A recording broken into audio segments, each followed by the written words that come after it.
This is the 217 Recovery Podcast with Corey Winfield. If you commit to something, do it. If you don't want to do it, say no. But if you say yeah and you committed to something, you got to do it. Stick it out. Do it. And co-host Marnie Winfield. My rent is paid. I have a roof over my head. I'm married to the most amazing man in the world who cares about me and supports me, keeps me safe, and I don't know. I got it all.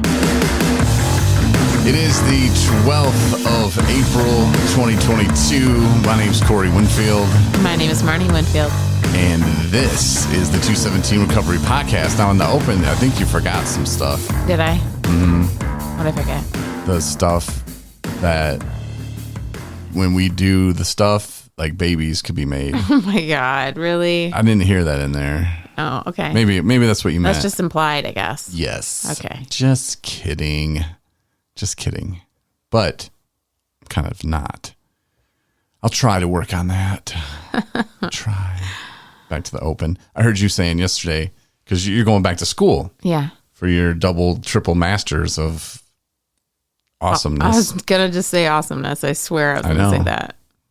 Took no, it was like right on the tip of my tongue. Yeah, I read minds now. Yeah, I guess so. But I heard you talking about your project. Mm-hmm. And you're like, well, I could try to just finish it tonight, because you were on a Zoom call with there's like the group project and there's other people in your project, and I could just hear it in your voice. And when you said that you would try, I could try to, I was like, there's no trying even gonna happen. I could just tell in your voice you just did not want to do it. Well, it's one of those things where in a perfect world, especially towards the end of the semester, I would love to be able to just like get things all done and just be done with it, right? Yeah. So the intention was sort of semi down there. Like, I guess I could try, but I'm just like, I had a full day at work, right? It was back-to-back meetings and stuff. And then I literally came back with enough time to like log in to go to my field seminar class that lasted 3 hours. Ugh. And then immediately after that, I had my 7 o'clock class. And then I had this 8 o'clock group for my project. So I was just like, I didn't know right from left, man. Why do you think you say, I'll try? I mean, shouldn't you just said, yeah, I'll get to that by the end of the week? Well, like you're open. If I'm going to commit to something, then I should just do it. And don't try, because obviously, like I said, I could tell right from hearing you say you weren't going to try anything. Well, the other thing too is I'm kind of like I'm the kind of person where if I like schedule it and it's planned to get done, then I will most likely accomplish that. Mm-hmm. Especially like my planner, where I like organize everything and I'll put in goals for different things. And so my way of thinking of that was, if I just say I'm going to do it, then I probably will knock it out and be done with it. So do I do that, or do I just say, Marnie, think about self-care? Right? Mm-hmm. How much? Okay, you're not Wonder Woman. Right. Think about how much you actually can do, and be realistic, and just say, no, I can't. Yeah, it seems to me that I can't. It's I won't. I don't know if it's trying to appease the other people, or I don't know. I was wondering about that when I was in here, and I heard you say that, and I was like, why didn't she just say, yeah, I'm going to do that before it's supposed to be done? Well, because you know better than anyone that when you have things that need to be done, and they're in like the forefront of your mind, like they're not off your checklist yet, like that it's bothersome. It's one more thing that's like, I got to get to that still. Well, the way I do things like that is you just wait to the very last minute and you just cram it in with 100% effort. Yeah, I was a big procrastinator, even in college. It's not procrastinating. Yeah, not waiting till the very last minute is not procrastinating. You get like a what is your definition of dopamine? What is your definition of procrastination? You know that saying, someone lit a fire under your ass or something? You get that feeling and just the adrenaline rush, and you're like, oh my God, tick tock, tick tock. Yeah, well, you, Mr. Winfield, would probably be one that would explain things like, I do that for a reason, Marnie. I'm telling you right now. There's a reason why, because I work best when I wait till the last minute. Yeah. Give it 100%. Everything comes together and then something probably about God helping you out at that moment and making you inspired and productive. And that's when your best work happens. Is at the very last minute. If it's due at 12 o'clock, You're starting that thing at 11:15. Maybe 11:30. I don't know. Like the last grant I did, I wrote the grant and I sent it in. I got finished like 14 minutes before it was due. But I started it I even took a nap before I started it, and I didn't have anything really written. And some people are like, it takes days. No, it doesn't. Not really. I mean, I did screw it up, and I got an email like the next day saying, actually it was before midnight. It was in my celebration mode, like, done. You just hit the game-winning shot. I'm walking away. Well, then the email was sent to me. It was like, hey, you didn't do this right. You better fix this before midnight. And I was in there celebrating, like, yeah, what up? And then I checked it the next day, or actually later that night, like 12:30. And I was like, oh, damn. And once you screw it up like that, you're not supposed to be able to resubmit it. But you know me, Jesus is a big fan. Was allowed to, so it was good. It was all good, just like it was supposed to. So it was good. But yeah, you just wait to the last minute and you just cram it all in there. Other people work better like planning it out. I'll do a little bit today and a little bit each day. No. I'm thinking about things up until that point when I start it. Most of the time it works. Yeah. We were talking about that in group the other day about how unorganized our lives are and chaotic when we're in active addiction, and how so many things when we have well intentioned to do, or just not purposefully, we just don't pay attention to them, right? Like doctor's appointments and that kind of given stuff. But the things that we do in recovery, and once you've reconnected with family and friends that are healthy and, like back in school, or people that go back and finish their GED, all kinds of stuff that we're totally capable of as human beings. We just didn't get around to it when we were using, because our priorities were elsewhere. And, and how it's a beautiful thing that the things that you value and the things that you can do as a person, you're able to, once you put down that drink and drug. Yeah. And I don't know. The guy was talking to me about being a functioning alcoholic the other day, and I guess I don't know. I don't really like. Well, first of all, I don't like the word alcoholic, and then the functioning alcoholic. You add that to it, it's like, well, just because you're getting by now doesn't mean that it's the best thing to do. I accomplished a lot drinking every day. How much more could I have accomplished? Holy cow. Right. I know. Wow. Exponentially, your productivity goes up exponentially. Yeah. And I used to see Ryan Seacrest, not that I want to be Ryan Seacrest or anything, but I would see the stuff he did. It's like, how does that guy have time for all this? How does he do this? And how does he do, my God, I can barely come to my studio and do my own show. And then I had to do another show for Fayetteville, Arkansas. And I was like, damn, that's, ugh. But when I started coming in sober, I would come in sober, but not hungover.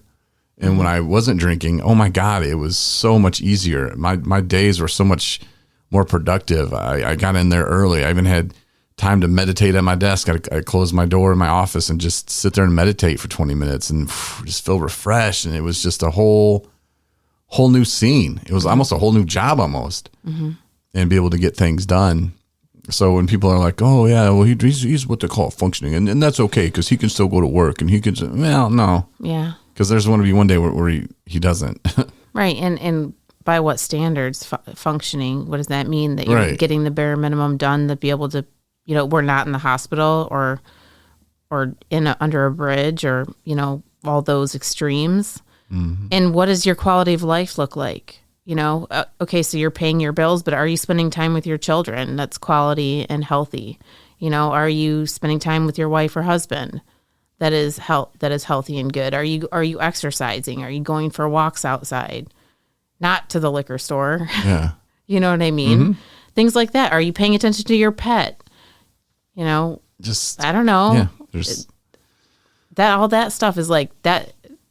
Does that qualify as functioning? I mean, yeah. So you pay your bills and you go to your work, but how happy are you really? How content are you with your daily routine? And how much of that do you commit to your drug of choice? I mean, you're making sacrifices regardless. Doesn't matter if you have an addiction. You're making sacrifices in other parts of your life for that. and how the brain works too. Like I can go back and look at, okay, when was I happy? When I had a bottle. You know, those were the only times. That's the only time that I would be happy is like a new bottle, and I didn't have to go to work. So that means I could drink super early in the day, and I thought I was happy. I wasn't happy. I was miserable. But those, like looking back at it, you know, and those times, and when I was in active addiction, I didn't even know it. I just knew that I needed more, and yay, now I can drink and do whatever I want because I had the day off, which just was drink and then pass out. I mean, it was nothing productive. Mm-hmm. I'd maybe do some laundry. Okay, if I'm functioning through life, like how many times did I clean my bathroom? Right. You know, like, there you go. That's a good one I forgot about. yeah, how many times did I do those little things, you know, and Go to the grocery store. yeah, I didn't really do that much. You know, it was bare minimum. I had to make sure the alcohol was stocked, and That's what keeps people in their addiction, though, a lot of times, is because it's not brought to the forefront because things aren't falling apart, quote unquote. right. And so I don't have a problem. If things aren't falling apart, I don't have a problem. That is completely untrue. Yeah, like for me, it was just trying to hide it and being afraid of what to do with it. I knew there was a problem, but not knowing how to address it and not wanting to be labeled was a huge thing. But when your liver fails, and it's kind of like, okay, I can't hide this one now. And I did have to miss work, and that's when it kind of came out for me, like, okay, well, here it is. And then trying to figure out who I was just weird. I didn't know what I liked to do. All I did was drink, and it was weird. It was kind of exciting, kind of scary a little bit too. But it definitely was better than just getting bombed every night. And I would start walking. I went for walks. I lost a bunch of weight, which I gained back, of course, because I like ice cream. But it was interesting. And then, you know, moving home and then going through depression. I thought, that's a woman thing. Men don't get depressed. That's how uneducated I was about that. And then that's what actually ended up, you know, costing me my job, was the depression, which then I turned right back around and started drinking again. And I think I had maybe 5 months clean at that time, right around there, 4 or 5 months, something like that. And so it was right back to drinking. And then that, you add that on top of it. And then that just starts like, here's your slope. Have a fun ride down. Mm-hmm. Give you this super fast sled that'll take you there real quick. And then boom. And then you start losing things. And it's those material things that I was trying to hold on so dear. And I'm just a way different person today. Like material things, it's nice to have them, but it's like the studio. I love it. I don't have to have it, you know, but I think God wants me to have it. And it's fun for me. And you know how I could have bought 10 of these probably within a couple months with all the money I spent on liquor. Oh, yeah. You know, so it's like, I don't buy liquor anymore. Yeah. You know, and so to have a nice thing and to be proud of this is a different proud. It's not, oh, I have because this is the nicest microphone or the nicest thing. No, it's because I put in the work for it. This is something that I wanted. It's something that I achieved, and it doesn't have to be name brand stuff. It has nothing to do with it. It's just the fact that I can do a podcast and people can listen, and I can get some stuff out of my head. Mm-hmm. And it sounds better than when it did when we first started. Yeah. But I think it's so true that things just overall mean more when you've worked for them. You know, when you've actually like, other than having it being handed to you, it's like you're proud of it. that being said, the microphone I'm talking on was given to me at Christmas. And Oh, the microphone that you're talking to was given to me at Christmas. So, I mean, sometimes they are given to you, but, you know, like, you know what I mean? those are the one things I asked for. And, you know, people in my life, they see that I'm doing good and they want to, they ask me, what do you want for Christmas? I tell them. Mm-hmm. Except, did I tell you I wanted this? I think I just started sending you stuff. Oh, don't even go there with you and presents. I love impossible. them. Yep, Birthday's coming up. absolutely impossible person to buy a gift for. Got 2 months. I think my record right now is like 85% have not been returned of gifts that I get for you. You think so? Oh, yeah, I think so. And 85%, I'm sorry, have been returned. Oh, okay. Yes. That's what I'm going for. Yeah. I meant have not been kept is where I was going with it. And then you just validate it in all kinds of different weird ways. So you have a 15% keep rate. 15% keep rate is where I'm at right now. Good. Is it though? I don't know. No, you do the best you can. And our relationship's not based on gifts. No. And you're just picky as F. So, Nah. yeah. Teach his own, I guess. 2 months. If you would like to send me a birthday gift, feel free. Yeah. You can donate. Just make sure you get a gift receipt. Or just donate. Start a Facebook fundraiser for me for my birthday. It's coming up in June. So you got plenty of time to raise a couple $1,000 for us. June 11th. You know, it's a great day. Joe Montana, Shia LaBeouf. Well, do you share the birthday with? Yeah. I don't know who I share my birthday with. St. Patrick. St. Patrick, I do. It's not his birthday though. Was this death day or just the day they picked? I don't know anything. They're like, about it. what's the crappiest month? March. Right in the middle of it then. Let's go the 17th, eh? I don't know. Maybe that's how they did it.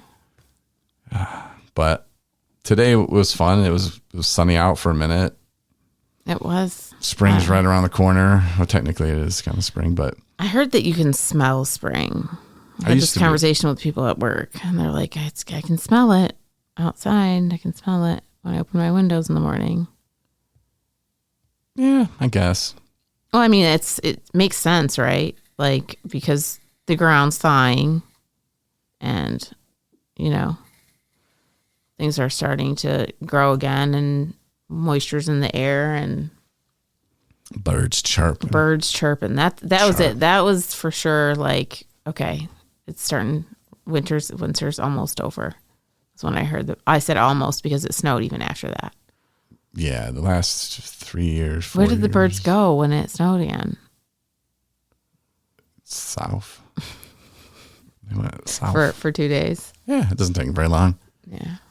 They're like, forget this, man. I'm coming back when you guys got this right. Yeah. No, I mean, it's still in the last 3-4 years or whatever, it snowed up here in May, into May. So, I mean, not a lot, not like, oh my gosh, winter storm, but still it was like enough to be like, is it effing snowing out right now? Like it's May. Like this is stupid. This is almost June. Like next week is June and it's freaking snowing. Like this is just, I don't ever remember that. yeah, I do every year since I've been up here. It snowed in May. Yep. Late May. What? I think May 20th. Huh. Last year, because I had to speak at this, whatever it was. Consortium. You hate that word. They You should just, have called didn't something want to. else. You just didn't want to say the word. Try to say the word rather. Just say it. Try to say it right now. Consortium. See, you did good. I just don't like it. So that thing I had to speak at, and it was like, it was in May, and I was like, my God, man. It was late May, but that was a few years ago. So we'll be there soon, and then it'll be hot as hell, and then fantasy football season, which of course we have our 217 Recovery Sober League, and there's going to be some openings this year. So if you're into fantasy football, just wait or hit me up now and say, hey man, hold me a spot. It's a lot of fun. It's really fun.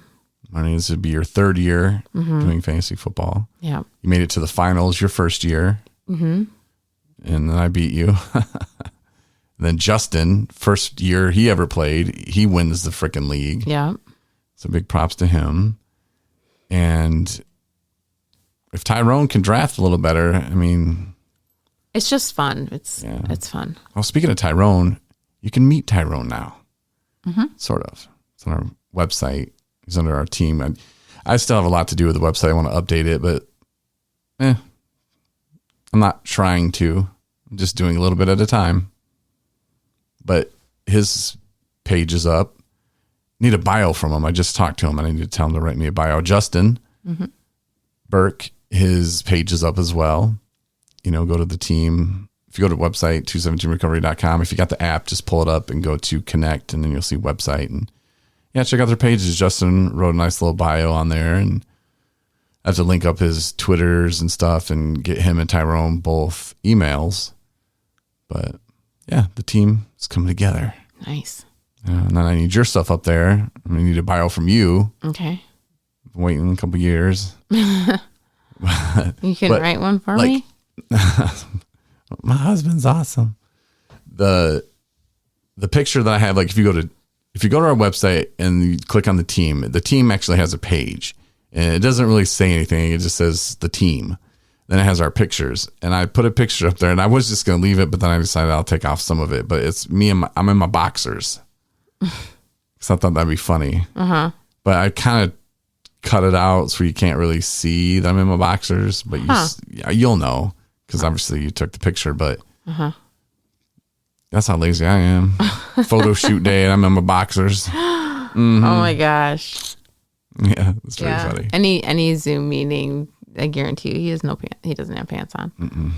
Boxers. I mean, I can go to the store in my boxers. No, they're just shorts.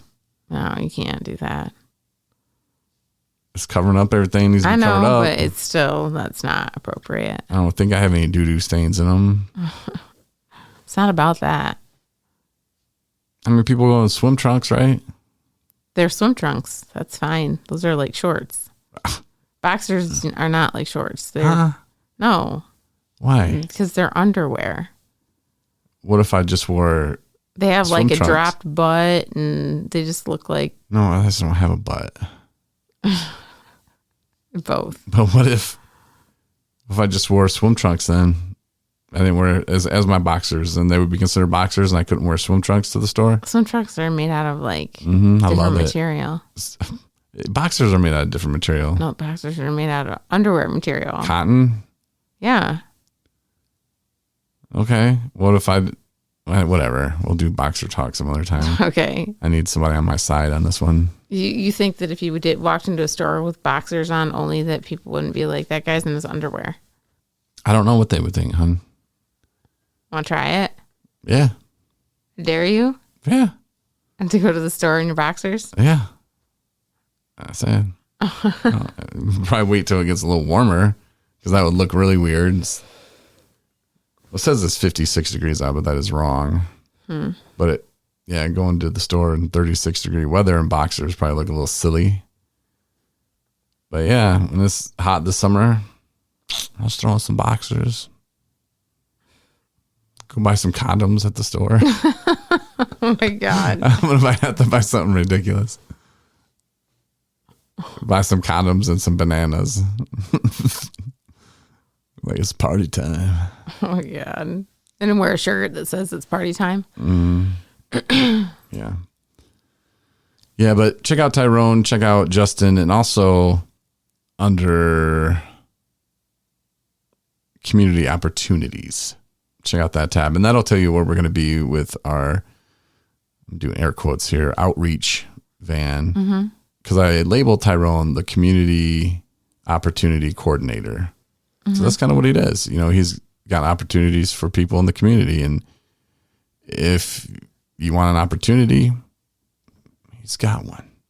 You know, whether it be a phone, whether it be, getting you on or squared away with Medicaid, Medicare, you need to go to the dentist, doctor, just stuff like that. And he'll tell you what he did to get a phone and how you can save on internet, and just those little life hacks, I guess. And sometimes they're necessities that people just kind of let go, and it could really pull somebody out of a dark situation sometimes. And that's what we're trying to do out there in the community. We're going to be at the library in Traverse City on the 18th.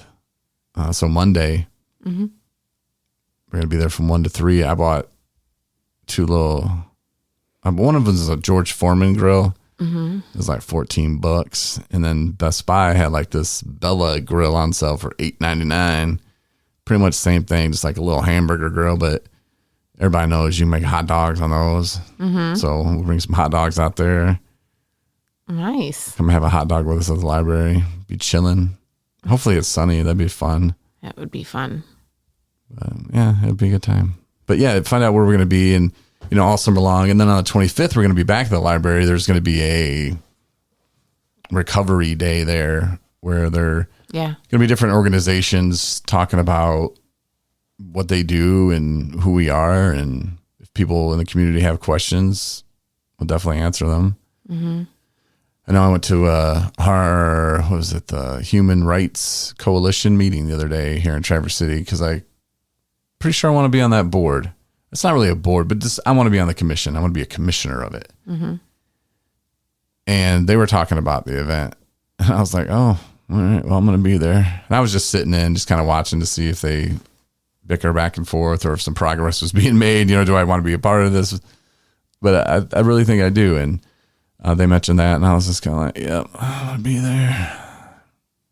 So, I stopped their meeting and told them all. I was like, wait, hold on. I'm going to be there. Sign the autographs, yeah. $20. But you're paying for the picture, not the autograph. Autograph's free. But you just have to buy. I only sign these pictures. That's what some athletes do. Oh no, I'll sign autographs all day, man, free. But I only sign this picture. It's $25. Yeah. It's like, wait, huh? You tricked me. Yeah. That's what we should do. Just saying. Yeah. We'll be sitting there all day. How much you sell? How many pictures? None. Nobody wants your picture? Imagine that. That's all I have today. Yeah. I mean, there's a lot more, but I just have to get back to the website and doing videos and stuff. So appreciate you listening, and check out our website. And like I said, we'll be updating it. Get bios up. Marty's beautiful new picture. Yeah, it's beautiful, honey. Yeah, sure. Yeah, check out our teams page. There's a little preview on there. But thanks again for listening. 217recovery.com. Get the app. If you don't have that, it's free. And share this podcast with your friends. Absolutely. Thanks for listening to the 217 Recovery Podcast. Be on the lookout for a big old van in northern Michigan. To find out where it will be, check the app or 217recovery.com. And you recorded that? Oh. Boy, that's a big old van.